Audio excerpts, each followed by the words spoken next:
The first time Aunt Marcia mentioned the money I supposedly owed her, I thought she was joking.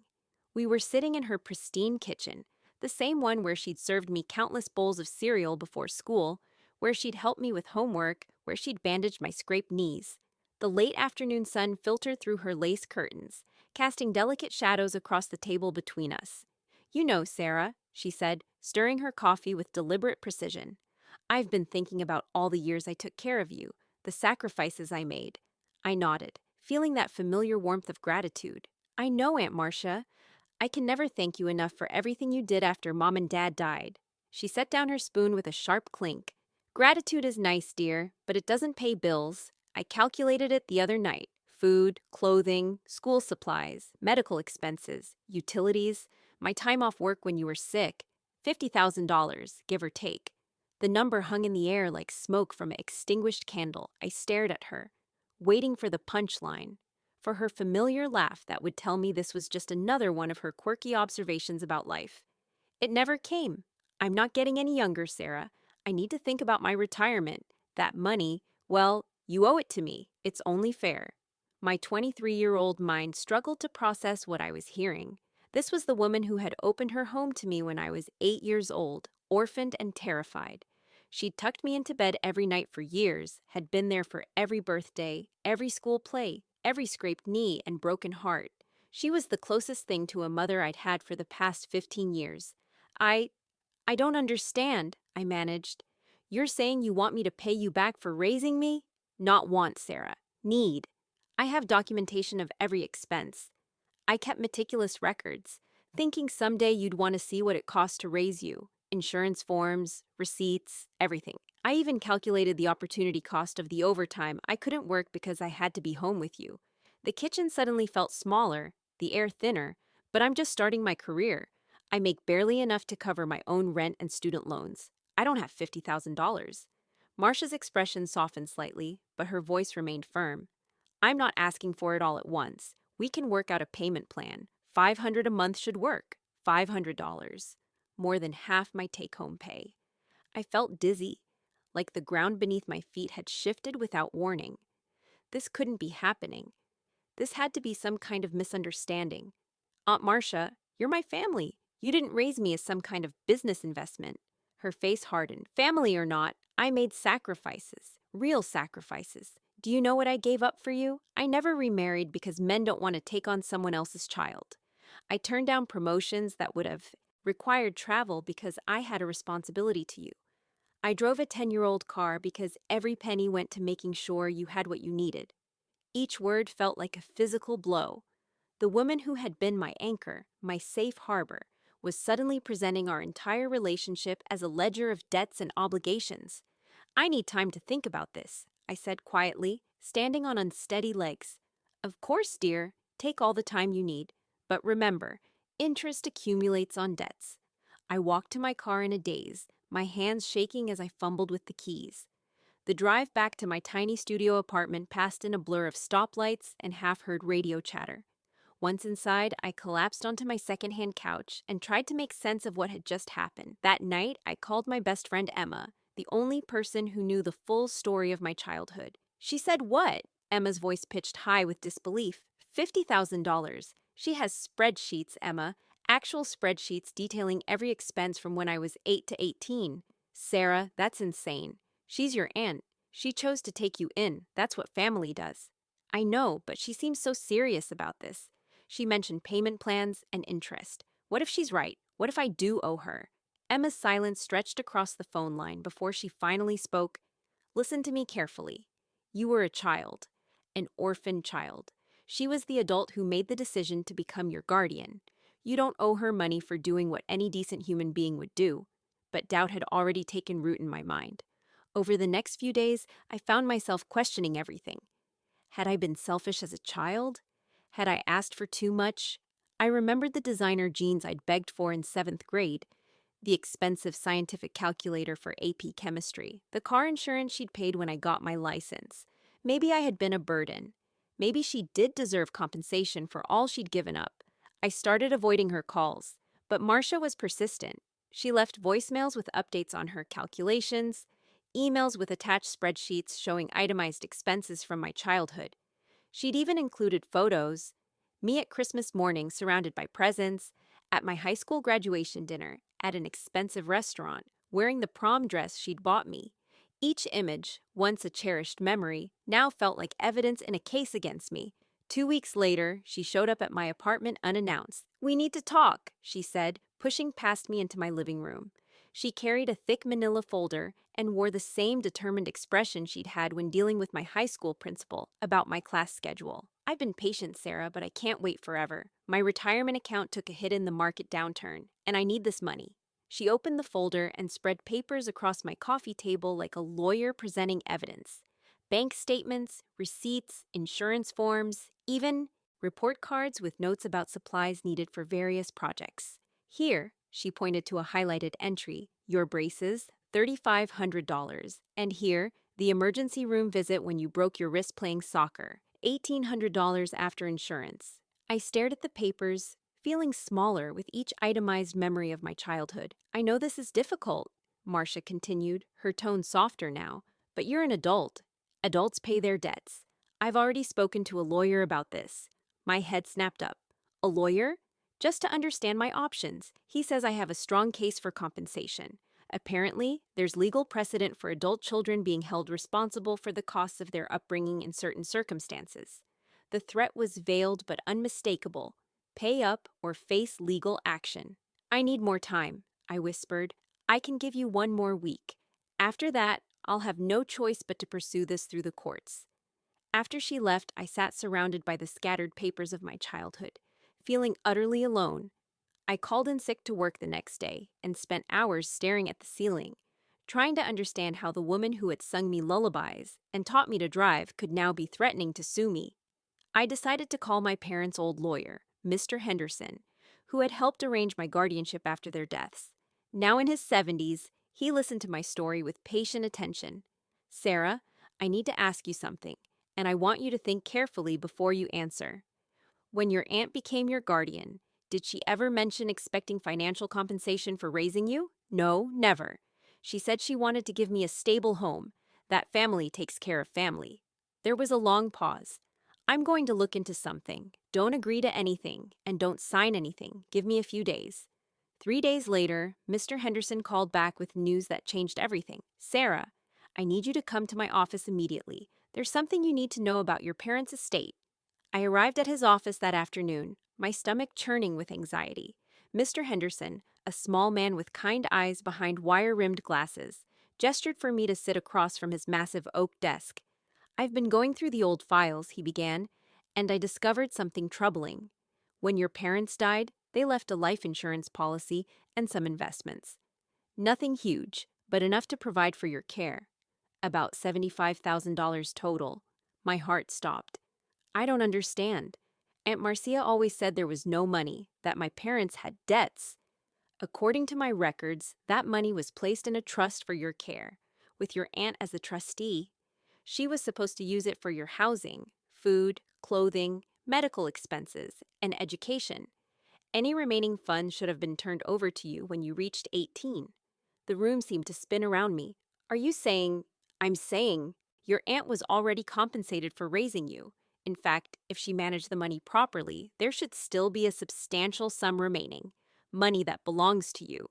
I felt like I'd been punched in the chest. Not only was Aunt Marcia trying to extort money from me, but she'd apparently been lying about my parents' estate for 15 years. "What should I do?" I asked, my voice barely audible. "Nothing rash.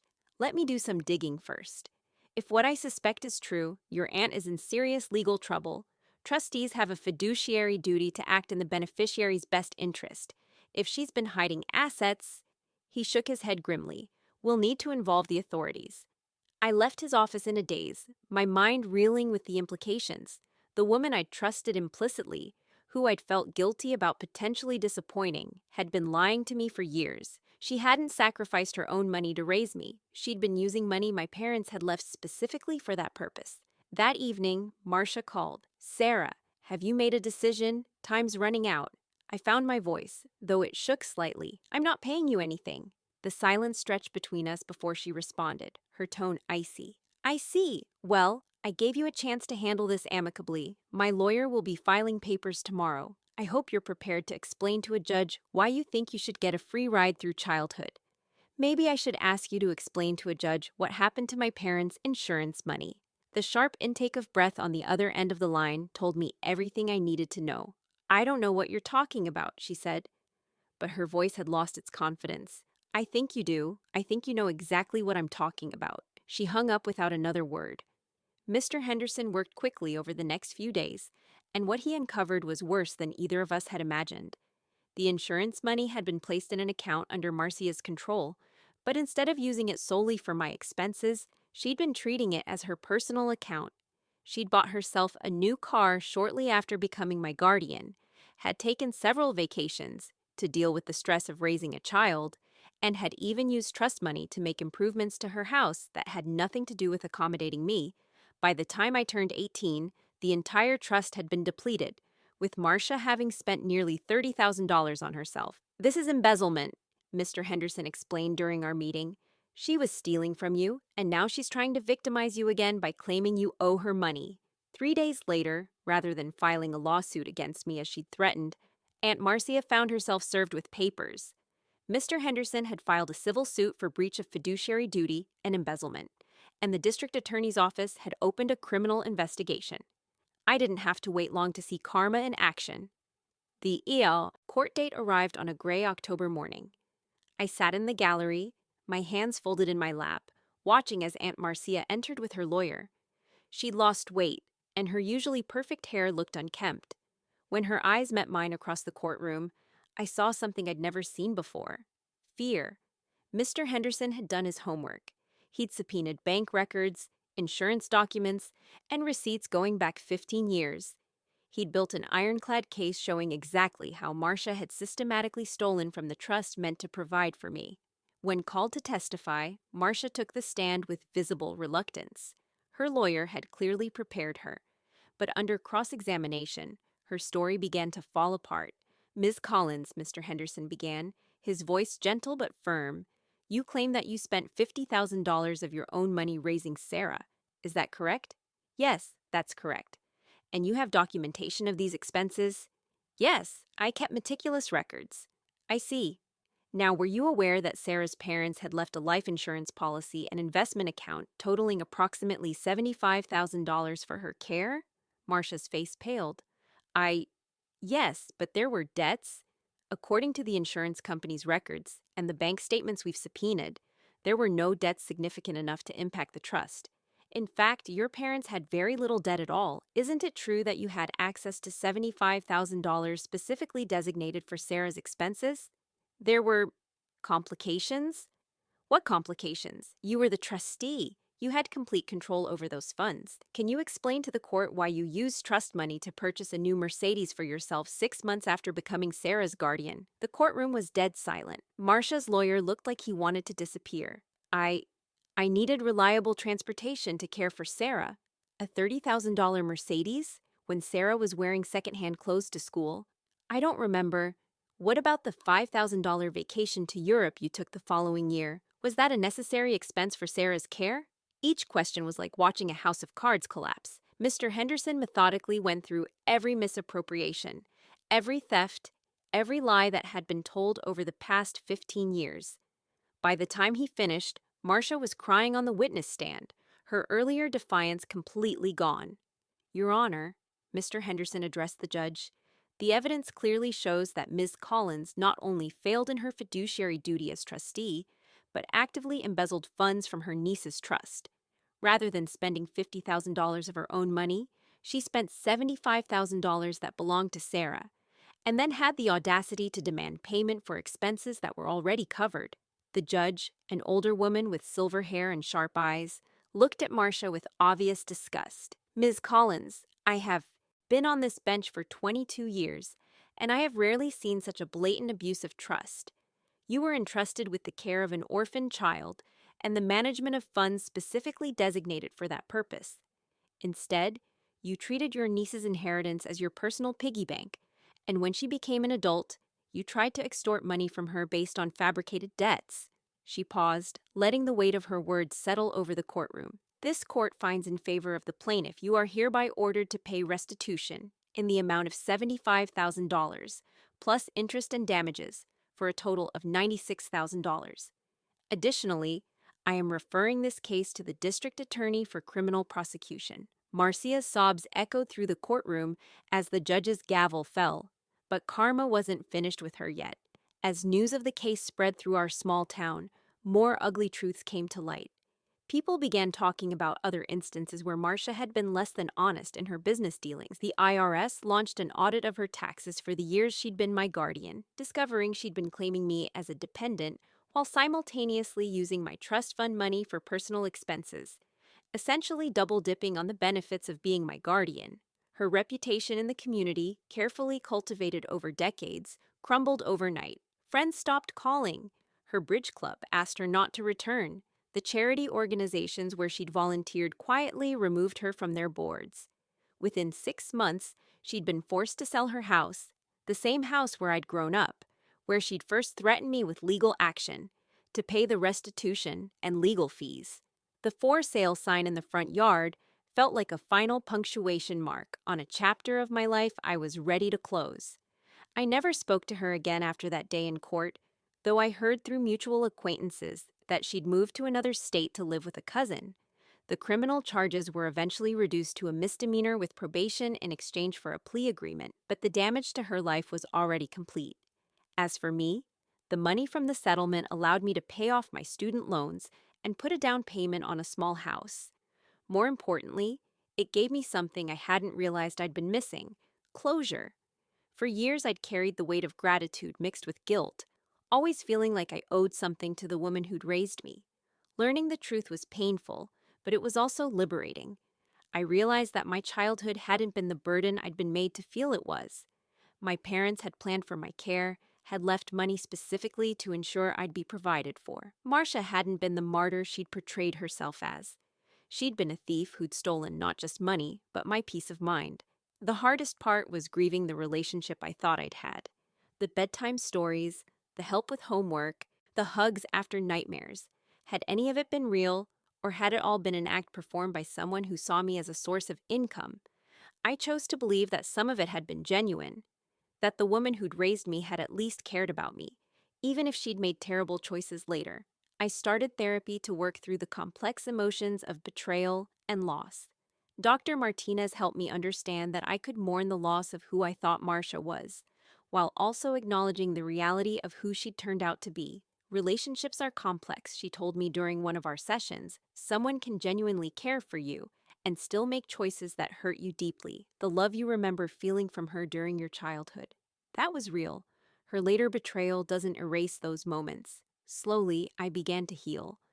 I learned to trust my own judgment again, to believe that I deserved kindness without having to pay for it.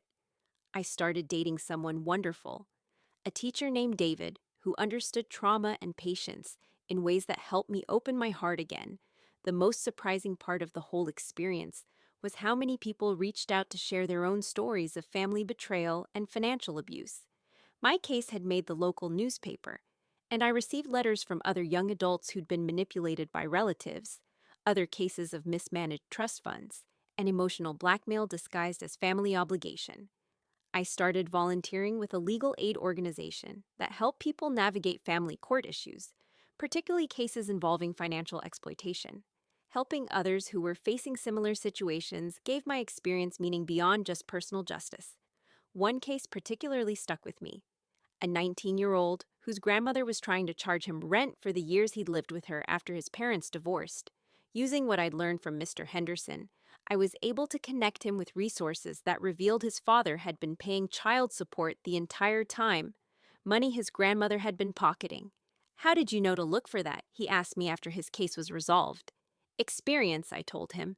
"Sometimes the people who claim they've sacrificed everything for you are actually the ones who've taken everything from you." 3 years after that first conversation in Marcia's kitchen, I was finally able to look back on the experience with something approaching gratitude.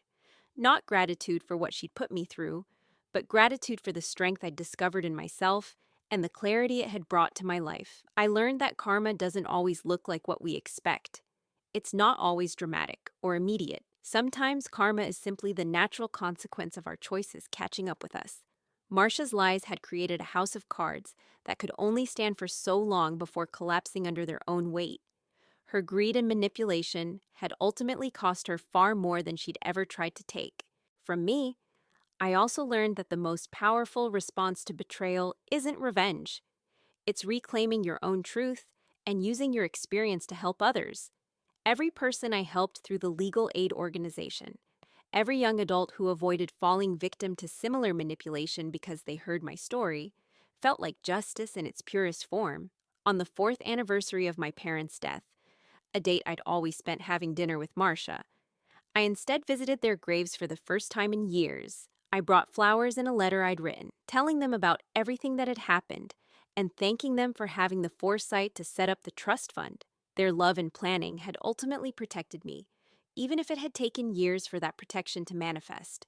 Standing there in the quiet cemetery, I finally felt the peace that had eluded me for so long. I understood now that I'd been loved by my parents, who'd planned for my future even in death, and by the universe itself, which had sent Mr. Henderson into my life at exactly the right moment to help me uncover the truth. The woman who'd raised me had tried to convince me that love came with a price tag, that family meant keeping score of debts and sacrifices.